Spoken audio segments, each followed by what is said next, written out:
Alright, it's time for another quick question video. Today I'm going to be answering the question, what is the new normal that everybody keeps talking about? Well, the new normal comes from, you also hear Joe Biden's campaign phrase a lot, build back better. Both those phrases come out of the World Economic Forum that meets at least once a year, sometimes more often, in Davos, Sweden. That's why build back better sounds like such horrible English. Because it's not an English phrase. It's a Swedish phrase, and don't ask me what it means or how to say it in Sweden. I don't speak Swedish.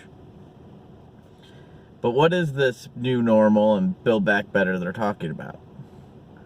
Well, first off, it's a new world economic system. Now, this isn't crazy conspiracy theory stuff. They have a website where they spell all this out. They even have a YouTube channel, and they'll do videos, just sit there and explain it to you. They had a meeting a couple months ago on Zoom, or a couple weeks ago on Zoom, where they talked to each other. They even put that on the internet. So if it's not a crazy conspiracy theory, you can go look it up and watch them talk about it in their own words. Alright, so what is this new world economy? Well, one of the big things is companies will no longer care about profit, but care about people. You'll hear the phrase, instead of shareholder capitalism, stakeholder capitalism.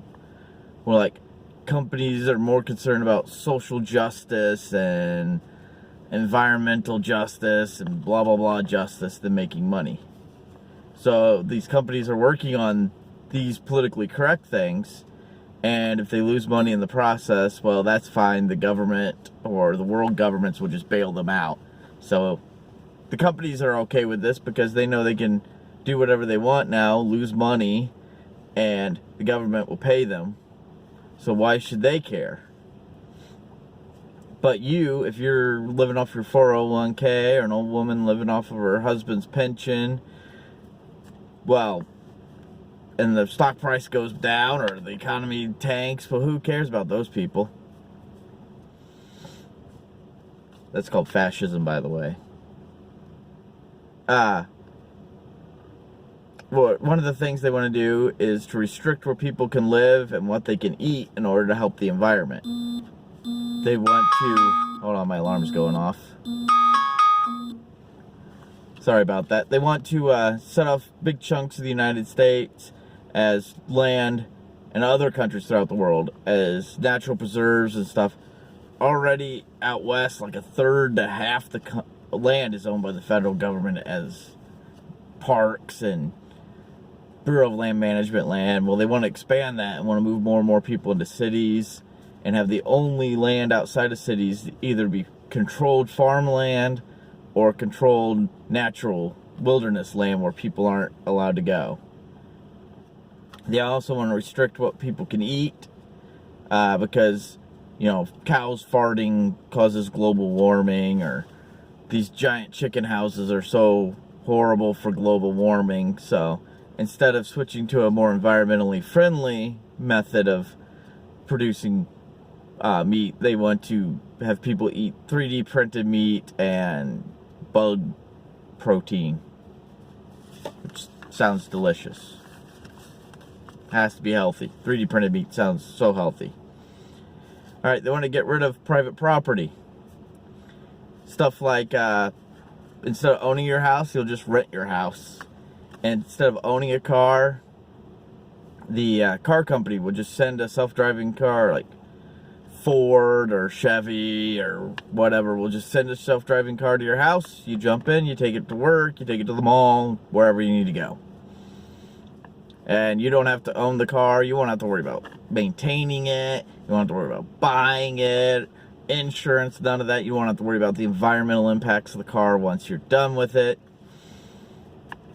There's even companies out there right now that you don't even have to own clothes. They'll mail you like 10 sets of clothes a week.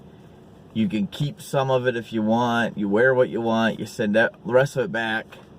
You pay a monthly subscription for these clothes to come, and then they charge you for what you keep.